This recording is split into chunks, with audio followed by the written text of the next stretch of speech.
ಜೀವನದಲ್ಲಿ ನಾವು ಮಾಡುವ ಅತಿ ದೊಡ್ಡ ತಪ್ಪು ಅಂತಂದ್ರೆ ನಮ್ಮನ್ನು ನಾವು ಕೊನೆಯ ಸ್ಥಾನದಲ್ಲಿರ್ತೀವಿ.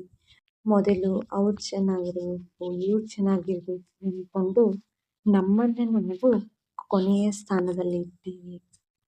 ನಮ್ಮನ್ನು ನಾವು ಪ್ರೀತಿಸ್ಕೊಳ್ಳೋದನ್ನ ಮೊದಲು ಕಲಿಬೇಕು. ಸ್ವಯಂ ಪ್ರೀತಿ ಸ್ವಯಂ ಪ್ರೀತಿ ಅಂದರೆ ಕೇವಲ ಸ್ಪಾಕ್ ಹೋಗೋದು, ಶಾಪಿಂಗ್ ಹೋಗೋದು ಅಷ್ಟೇ ಅಲ್ಲ. ನಿಜವಾದ ಸ್ವಯಂ ಪ್ರೀತಿ ಸೆಲ್ಫ್ ಲವ್ ಅಂತಂದರೆ ನಮ್ಮ ಆತ್ಮದ ಜೊತೆ ನಮಗಿರುವಂತಹ ಸಂಬಂಧ. ನಮಗೆ ಚಿಕ್ಕವರಿಂದಲೂ ಹೇಳ್ಕೊಡ್ತಾರೆ, ಬೇರೆಯವರಿಗೆ ಗೌರವ ಕೊಡ್ರಿ, ಬೇರೆಯವರಿಗೆ ಮೊದಲು ಒಳ್ಳೆಯದನ್ನು ಮಾಡಿರಿ, ಆಮೇಲೆ ನಿಮ್ಮದನ್ನು ನೋಡ್ಕೊಳ್ರಿ. ಅದು ಯಾಕೆ ಆ ರೀತಿ ಮಾಡಬೇಕು? ಯಾವತ್ತಾದರೂ ಯಾರು ಯೋಚನೆ ಮಾಡಿದ್ದೀರಾ? ಆ ರೀತಿ ಮಾಡೋದಕ್ಕಿಂತ ಮುಂಚೆ ನಮ್ಮನ್ನು ನಾವು ನೋಡ್ಕೊಳ್ಬೇಕು, ಸ್ವಯಂ ಪ್ರೀತಿಯನ್ನು ಕಲಿಬೇಕು. ನಮ್ಮ ತಲೆಯಲ್ಲಿ ಸದಾ ಓಡುವ ನಿನಗೆ ಏನೂ ಸಾಧ್ಯವಿಲ್ಲ, ನೀನು ಸುಂದರವಾಗಿಲ್ಲ ಅಂಥೇಳಿ ಹೇಳಿದಂತೆ ತಲೆಯಲ್ಲಿ ಯಾವಾಗಲೂ ಓಡ್ತಾ ಇರುತ್ತೆ. ನಮ್ಮನ್ನು ನಾವು ಪ್ರೀತಿಸ್ಕೊಳ್ತಿರೋದಿಲ್ಲ. ಹಳೆಯ ತಪ್ಪುಗಳಿಗೆ ಹಿಂದಾಗಿರುವಂತಹ ಕಹಿ ಘಟನೆಗಳನ್ನು ಮುಕ್ತಗೊಳಿಸಬೇಕು. ಅದೇ ಕಹಿ ಘಟನೆಗಳು, ಅವರು ಆ ರೀತಿ ಮಾಡಿದರು, ಅವತ್ತು ಅವರು ಆ ರೀತಿ ಮಾತಾಡಿದರು, ಇವರು ಈ ರೀತಿ ಸೆಟ್ ಮಾಡಿದರು. ಇದೇ ಸಣ್ಣ ಪುಟ್ಟ ಘಟನೆಗಳಲ್ಲಿ ನಾವು ನೊಂದುಕೊಂಡಿರ್ತೀವಿ. ಆ ನೊಂದುಕೊಂಡಂತಹ ಘಟನೆಗಳಿಂದ ನಾವು ಮೊದಲು ಹೊರಗೆ ಬರಬೇಕು. ಹೊರಗೆ ಬಂದು ಆ ತಪ್ಪನ್ನು ಬಿಟ್ಟು ನಮ್ಮನ್ನು ನಾವು ಪ್ರೀತಿಸ್ಕೊಳ್ಬೇಕು. ನಮ್ಮನ್ನು ನಾವು ಪ್ರೀತಿಸ್ಕೊಳ್ಳೋಕ್ಕೆ ಶುರು ಮಾಡಿದರೆ ನಮ್ಮ ಜೀವನದಲ್ಲಿ ಯಾರೂ ಕೂಡ ಎಷ್ಟೇ ಕೆಟ್ಟದ್ದನ್ನು ಬಯಸಿದರೂ ಕೂಡ ಅದು ನಮಗೆ ಹತ್ತೋದಿಲ್ಲ. ನಾವು ಕನ್ನಡಿ ಮುಂದೆ ನಿಂತ್ಕೊಂಡು ದಿನಾಲೂ ಒಂದಿಷ್ಟು ಕೆಲವು ವಾಕ್ಯಗಳನ್ನು ಹೇಳ್ಕೊಳ್ಬೇಕು. 5 ಪ್ರಮುಖವಾದಂತಹ ವಾಕ್ಯಗಳು. ನಾನು ಯಾರು? ನಾನು ಹೇಗಿದ್ದೇನೋ ಹಾಗೆಯೇ ನನ್ನನ್ನು ನಾನು ಒಪ್ಪಿಕೊಳ್ಳುತ್ತೇನೆ ಮತ್ತು ಪ್ರೀತಿಸ್ತೇನೆ. ನಾನು ಯಾವ ರೀತಿ ಇದ್ದೀನಿ, ಕಪ್ಪಗೆ ಇರಲಿ, ಬೆಳ್ಳಗೆ ಇರಲಿ, ಉದ್ದಗೆ ಇರಲಿ, ಗಿಡ್ಡಗೆ ಇರಲಿ, ಯಾವುದೇ ರೀತಿ ಇರಲಿ, ನಾನು ನನ್ನನ್ನು ಪ್ರೀತಿಸ್ಕೊತಿದ್ದೀನಿ. ಐ ಲವ್ ಯು ಅಂತ ಹೇಳಿ ನಮ್ಮನ್ನು ನಾವು ಕನ್ನಡಿ ಮುಂದೆ ನಿಂತ್ಕೊಂಡು ಹೇಳ್ಕೊಂಡು ನಮ್ಮನ್ನು ನಾವು ಒಪ್ಪಿಕೊಳ್ಬೇಕು. ನಾನು ಪ್ರೀತಿ, ಸಂತೋಷ ಮತ್ತು ಗೌರವಕ್ಕೆ ಸಂಪೂರ್ಣ ಅರ್ಹನು ಅಥವಾ ಅರ್ಹಳು. ನಾನು ಯಾವಾಗಲೂ ಸತೇಕು ಪ್ರೀತಿಯಿಂದ ಖುಷಿಯಾಗಿ ಇರ್ತೀನಿ ಅಂತ ಹೇಳಿ ಹೇಳ್ಕೊಳ್ಬೇಕು. ನನ್ನ ಭೂತಕಾಲವು ನನ್ನ ಭವಿಷ್ಯವನ್ನು ನಿರ್ಧರಿಸುವುದಿಲ್ಲ. ನಾನು ನನ್ನ ತಪ್ಪುಗಳನ್ನು ಕ್ಷಮಿಸಿದ್ದೇನೆ.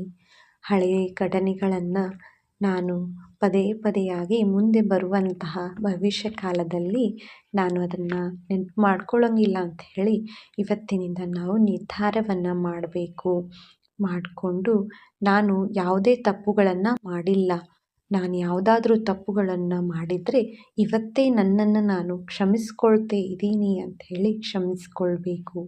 ನನ್ನಲ್ಲಿ ಅಪಾರವಾದ ಶಕ್ತಿ ಇದೆ. ಇಂದು ಎದುರಾಗುವ ಸವಾಲುಗಳನ್ನು ಎದುರಿಸಲು ನಾನು ಸಿದ್ಧನಿದ್ದೇನೆ. ನನ್ನಲ್ಲಿ ಅತಿಯಾದಂತಹ ಶಕ್ತಿ ಇದೆ. ನಾನು ಬಹಳ ಸ್ಟ್ರಾಂಗ್ ಆಗಿದ್ದೀನಿ.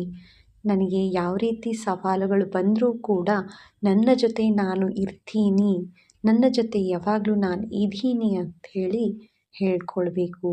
ನನ್ನ ಮನಃಶಾಂತಿಯನ್ನು ನನ್ನ ಕೈಯಲ್ಲಿದೆ. ಇತರರ ಮಾತು, ನಿರ್ಧಾರಗಳು ನನ್ನ ಬೆಲೆಯನ್ನು ಕಡಿಮೆ ಮಾಡೋದಿಲ್ಲ.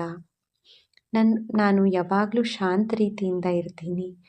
ನನಗೆ ಯಾರು ಏನೇ ಮಾತಾಡಲಿ, ಯಾರು ಏನೇ ನೀನು ಸರಿ ಇಲ್ಲ, ನೀನು ಕೆಟ್ಟವಳು ಏನೇ ಮಾತಾಡಲಿ, ಎಲ್ಲವನ್ನು ನಾನು ತಲೆ ಕೆಡಿಸ್ಕೊಳ್ಳೋಂಗಿಲ್ಲ ಅಂಥೇಳಿ ಈ 5 ವಾಕ್ಯಗಳನ್ನು ಕನ್ನಡಿ ಮುಂದೆ ನಿಂತು ದಿನ ನಾವು ಹೇಳ್ಕೊಳ್ಬೇಕು. ಬೆಳಿಗ್ಗೆ ಎದ್ದ ತಕ್ಷಣ ಈ ವಾಕ್ಯಗಳನ್ನು ಹೇಳ್ಕೊಳ್ರಿ.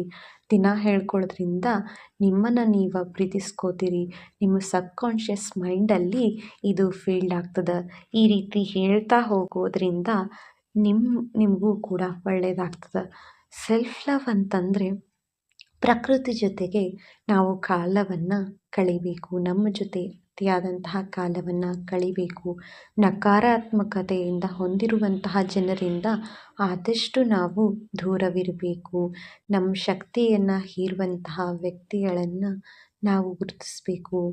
ಅವರು ಅಲ್ಲಿ ನಮಗೆ ನೆಗೆಟಿವ್ ಥಿಂಕಿಂಗನ್ನು ಹೇಳ್ತಿದ್ದಾರೆ, ನಕಾರಾತ್ಮಕತೆ ಇರುವಂತಹ ಮಾತುಗಳನ್ನು ಆಡ್ತಾ ಇದ್ದಾರೆ ಅಂತಂದರೆ ಅಲ್ಲಿ ಯಾವುದೇ ಕಾರಣಕ್ಕೂ ನಾವು ಇರಬಾರ್ದು. ಅಲ್ಲಿಂದ ಎದ್ದು ನಡಿಬೇಕು. ನಮಗೆ ಗೌರವ ಕೊಡುವಂತಹ ವ್ಯಕ್ತಿಗಳ ಜೊತೆ ಅಷ್ಟೇ ಇರಬೇಕು. ಗೌರವ ಕೊಡದೇ ಇರುವಂತಹ ವ್ಯಕ್ತಿಗಳ ಹತ್ತಿರ ನಾವು ಒಂದು ನಿಮಿಷ ಕೂಡ ನಿಲ್ಲಬಾರ್ದು. ನಕಾರಾತ್ಮಕತೆಯಿಂದ ಕೂಡಿರುವಂತಹ ವ್ಯಕ್ತಿಗಳ ಜೊತೆ ನಾವು ದಿನ ಇರ್ತಾ ಇದ್ದರೆ ನಮ್ಮ ಮನಸ್ಸಲ್ಲಿ ಕೂಡ ನಕಾರಾತ್ಮಕತೆ ಜಾಸ್ತಿ ಆಗ್ತದೆ. ನಮ್ಮಲ್ಲಿ ಧನಾತ್ಮಕತೆ ಜಾಸ್ತಿ ಇರೋದಿಲ್ಲ. ಈ ರೀತಿ ಆಗೋದ್ರಿಂದ ನಮ್ಮ ದೇಹದ ಮೇಲೆ ಕೂಡ ಅದು ಒತ್ತಡವನ್ನು ಹೇರ್ತದೆ. ಹೀಗಾಗಿ ನಕಾರಾತ್ಮಕತೆಯಿಂದ ಇರುವಂತಹ ಜನರಿಂದ ಆದಷ್ಟು ದೂರವಾಗಿರಿ. ಪ್ರಕೃತಿ ಜೊತೆ ಆದಷ್ಟು ಕಾಲವನ್ನು ಕಳೀರಿ. ಸೋಲೋ ಟ್ರಿಪ್ ಅಥವಾ ಸೋಲೋ ಡೇಟ್ಗೆ ಹೋಗಬೇಕು. ಒಬ್ಬರೇ ಆನಂದಿಸೋದು, ನಿಮಗೆ ರುಚಿ ರುಚಿಯಾದಂತಹ ಅಡುಗೆಯನ್ನು ಮಾಡಿಕೊಂಡು ತಿನ್ನೋದಾಗಿರಬಹುದು, ಬೆಳಿಗ್ಗೆ ಎದ್ದ ತಕ್ಷಣ ಮೆಡಿಟೇಷನ್ ಮಾಡೋದಾಗಿರಬಹುದು, ಒಂದಿಷ್ಟು ಪ್ರಾಣಾಯಾಮಗಳನ್ನು ಮಾಡೋದರಿಂದ ನಿಮ್ಮ ಮನಸ್ಸನ್ನು ನೀವು ಅರ್ಥ ಮಾಡ್ಕೊಳ್ತೀರಿ. ಸೋಲೋ ಟ್ರಿಪ್ಗೆ ಹೋಗೋದ್ರಿಂದ ನಿಮ್ಮ ಸ್ವಂತ ಕಂಪನಿ ಜೊತೆ ನಿಮ್ಮ ಜೊತೆ ನೀವು ಇರಲು ಇಷ್ಟಪಡ್ತೀರಾ. ಒಂದು ನಿಮಿಷ ಸುಮ್ಮನಿದ್ದು ನಿಮ್ಮ ಮನಸ್ಸಿನೊಳಗಡೆನೇ ನೀವು ಯೋಚನೆಯನ್ನು ಮಾಡಿರಿ. ನಾನು ಏನು ಮಾಡ್ತಾ ಇದ್ದೀನಿ, ನಾನು ಎದ್ರ ಮೇಲೆ ಫೋಕಸ್ ಮಾಡ್ತಾ ಇದ್ದೀನಿ, ಯಾವ ಕೆಲಸವನ್ನು ಮಾಡ್ತಾ ಇದ್ದೀನಿ, ನಾನು ಖುಷಿಯಾಗಿದ್ದೀನಾ ಅಂಥೇಳಿ ನಿಮ್ಮಷ್ಟಿಗೆ ನೀವೇ ಮಾತಾಡಿಕೊಳ್ಳಿ. ಆವಾಗ ನಿಮ್ಮ ಮನಸ್ಸು ನಿಮಗೆ ಹೇಳುತ್ತೆ ಯಾವ ಸಮಯದಲ್ಲಿ ನೀವು ಎಡುತ್ತಾ ಇದ್ದೀರಿ, ಯಾವ ರೀತಿಯಾಗಿ ನೀವು ಖುಷಿಯಾಗಿ ಇರಬೇಕು ಅನ್ನೋದನ್ನು ನಿಮ್ಮ ಮನಸ್ಸು ನಿಮಗೆ ಹೇಳುತ್ತದೆ. ದಿನ ಬೆಳಗ್ಗೆ ಆದರೆ ಖುಷಿಯಾಗಿ ಇರಿ. ರಾತ್ರಿ ಮಲಗೋಕ್ಕಿಂತ ಮುಂಚೆ ಮೊದಲು ಮನಸ್ಸಿನಲ್ಲಿ ನೀವು ಅಂದ್ಕೊಳ್ಳಿ, ನಾನು ಖುಷಿಯಾಗಿದ್ದೀನಿ, ನಾನು ಸ್ಟ್ರಾಂಗ್ ಆಗಿದ್ದೀನಿ, ನನ್ನ ಜೊತೆ ನಾನು ಇದ್ದೀನಿ, ಸಂಪೂರ್ಣವಾಗಿ ನನ್ನ ಜೊತೆ ನಾನು ಇದ್ದೀನಿ, ಯಾರ ಮಾತುಗಳಿಗೂ ನಾನು ಒತ್ತು ಕೊಡುವುದಿಲ್ಲ, ಯಾರ ಮಾತುಗಳಿಗೂ ನಾನು ತಲೆ ಕೆಡಿಸಿಕೊಳ್ಳೋದಿಲ್ಲ ಅಂತ ಹೇಳಿಕೊಂಡು ದಿನ ರಾತ್ರಿ ಹೇಳಿ ಮಲಗ್ತಾ ಬನ್ನಿ. ಈ ರೀತಿ ಮಾಡಬೇಕು. ಸ್ವಯಂ ಪ್ರೀತಿ ಅನ್ನೋದು ನಮ್ಮನ್ನು ನಾವು ಪ್ರೀತಿಸ್ಕೊಳ್ಳೋದು. ಒಂದು ಒಳ್ಳೆ ಪ್ಯಾಕ್ ಹಾಕೋದಾಗಿರಬಹುದು, ಒಂದು ಹೇರ್ ಕೇರ್ ಮಾಡೋದಾಗಿರಬಹುದು, ಒಂದು ನಮಗೆ ಇಷ್ಟವಾದಂತಹ ಅಡಿಗೆಗಳನ್ನು ತಯಾರಿಸಿ ಊಟ ಮಾಡೋದಾಗಿರಬಹುದು, ನಮ್ಮ ಜೊತೆ ನಾವು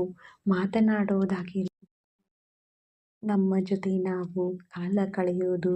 ಈ ರೀತಿ ನಮ್ಮ ಸ್ವಯಂ ಪ್ರೀತಿಯನ್ನು ಮಾಡ್ತಾ ಬರೋದ್ರಿಂದ ನಮಗೆ ಯಾರ ಜೊತೆಯೂ ಇರಬೇಕನ್ನಿಸೋದಿಲ್ಲ. ಯಾರು ಬಿಟ್ಟು ಹೋದರೂ ಕೂಡ ನಮ್ಮ ಮನಸ್ಸಿನಲ್ಲಿ ಇವರು ಬಿಟ್ಟು ಹೋದರು ಅಂಥೇಳಿ ದುಃಖ ಇರೋದ್ರಿಂದ. ಅಂತಂದರೆ ನಮ್ಮ ಜೊತೆ ನಾವು ಸದಾಕಾಲ ಇರ್ತೀವಿ.